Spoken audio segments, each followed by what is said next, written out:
Good morning, and thank you for joining us for today's Market Outlook. Joining me today is Emily from our trading room to tell us more about the recent developments. Emily?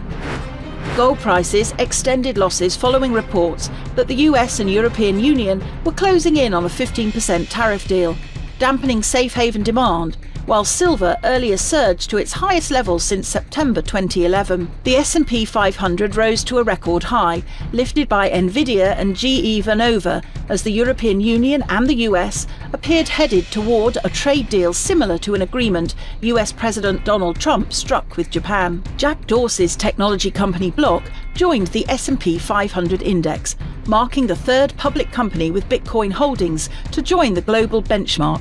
Block holds 8,584 Bitcoin, worth approximately $1 billion. The euro-dollar pair edged higher in the last session.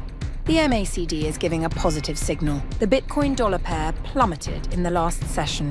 The stochastic RSI is giving a positive signal. The sterling-dollar pair saw moderate gains in the last session.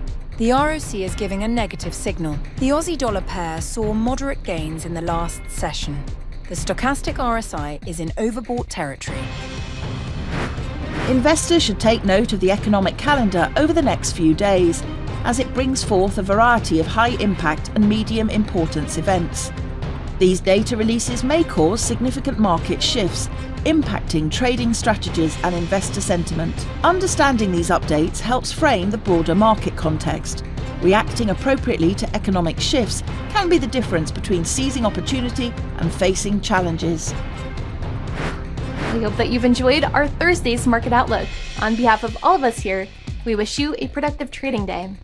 Be sure to log in tomorrow morning for the latest news and events from the financial markets. Your trusted choice in online trading.